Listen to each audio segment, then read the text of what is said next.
Next, let's see the performance of Team B.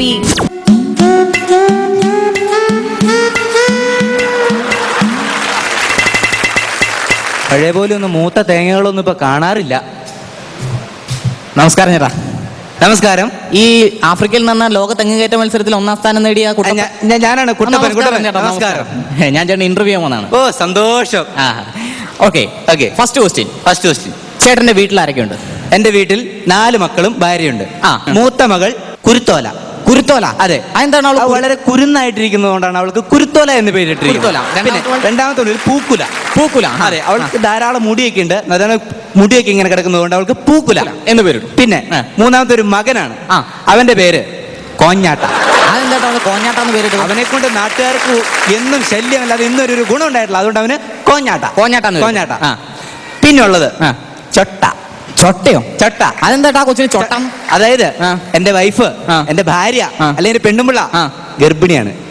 ചൊട്ട. അതുകൊണ്ട് ചൊട്ട എന്ന് പേര്. അത് ഉണ്ടാകാൻ പോകുന്ന കുട്ടിയാണ്. അതെ. അപ്പൊ ചേട്ടന് ഒരു ദിവസം ഒരു തെങ്ങി കയറുന്നതിന് എത്ര രൂപയാണ് ചാർജ് ചെയ്യുന്നത്? ഞാൻ ഒരു തെങ്ങിൽ കയറുന്നതിന് ചാർജ് ചെയ്യുന്നത് 15 രൂപയാണ്.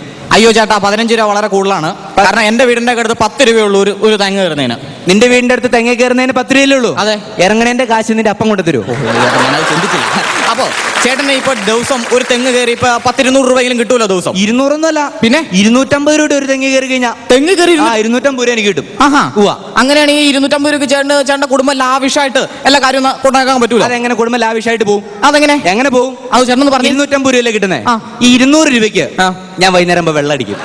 200 രൂപയ്ക്ക് വെള്ളം അടിക്കും. പിന്നെ എത്ര രൂപ? 50 രൂപ. 50 രൂപയില് 25 രൂപയ്ക്ക് പാൻപരാഗ് മേടിക്കും, 25 രൂപയ്ക്ക് ഹാൻസ് മേടിക്കും. തീർന്നോ?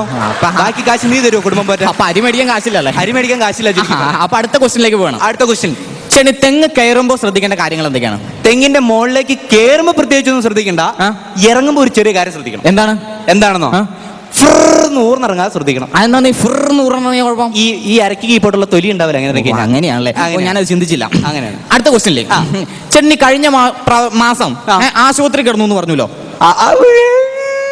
എന്താട്ടാ പറ്റിയ? ആശുപത്രി കിടന്നാലും ഓർപ്പിക്കരുത്. എന്താട്ടാ? അത് വലിയൊരു സംഭവം. അതെന്താന്നറിയോ? ഞാൻ നമ്മുടെ കല്യാണി ചേച്ചിയില്ല അപ്പുറത്തെ വീട്ടിലെ. നമ്മുടെ വളവിലുള്ള. അതെ, കല്യാണി ചേച്ചിയുടെ വീട്ടിൽ ഞാൻ തെങ്ങ് കയറാനായിട്ട് ചെല്ലുകയാണ്. എന്നിട്ട് ഇതെന്താന്നറിയാവോ? ഇത് നമ്മുടെ തെങ്ങ് കയറുന്ന ഉപയോഗിക്കുന്ന ഇതിങ്ങനെ കാലയിലിട്ടിട്ട് ഇങ്ങനെ ഒത്തി മോളി കയറി. ഏറ്റവും തുഞ്ചത്തി നിന്നപ്പോ കുറെ കാക്കകൾ തലയ്ക്ക് തിട്ടും വട്ടമിട്ട് പറക്കും. കാക്ക കൊത്തമെന്ന് നമ്മൾ സമ്മതിക്കരുത്. ഇല്ല. ഞാനൊരു കാര്യം ചെയ്തു. 2 കൈമ്പക്ക് ഷോ കാക്ക എന്നൊന്ന് പറഞ്ഞതാ. 3 ദിവസം കഴിഞ്ഞപ്പോഴാണ് ബോധം തെളിഞ്ഞ. അങ്ങനെ ICUലായിരുന്നു. ഓക്കെ. ചേട്ടൻ അടുത്ത ക്വസ്റ്റ്യനിലേക്ക് പോകണം. അടുത്ത ക്വസ്റ്റ്യൻ ചോദിച്ചോളൂ.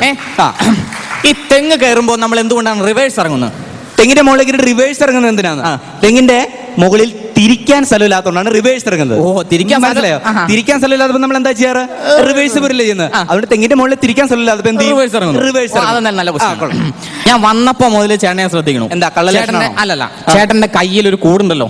കയ്യിലിരിക്കുന്ന കൂട്. ഇത് നല്ലൊരു കൂടാണ്. ഇതിന്റെ അകത്ത് ഒരു കോഴിയാണ്. കോഴിയാണോ? ഞാൻ വിചാരിച്ചു തേങ്ങയാണ്. എന്തായാലും തേങ്ങയല്ല, നാടൻ കോഴി.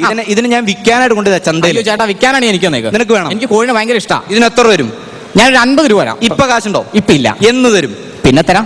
പിന്നെ എപ്പോഴും തരാം. പറ്റിക്കരുത് കേട്ടോ. ഇതാകൊണ്ടോ ചേട്ടാ, നാടൻ കോഴിയാണ് കേട്ടോ. നല്ല നാടൻ കോഴിയാണ്. നല്ല രസമുള്ള അടിപൊളി കോഴിയാണ്. നാടൻ കോഴിക്കൊക്കെ ഇറച്ചിക്ക് എന്താ ടേസ്റ്റ് നിനക്കറിയോ? അയ്യോ, ഞാൻ ഈ കോഴിനെ കൊണ്ട് കറി വെക്കോ? അയ്യേ, കോഴിനെ കറി വെക്കണോ? പിന്നെ എന്ത് ചെയ്യും? ഞാൻ ഈ കോഴിനെ കുളിപ്പിക്കും.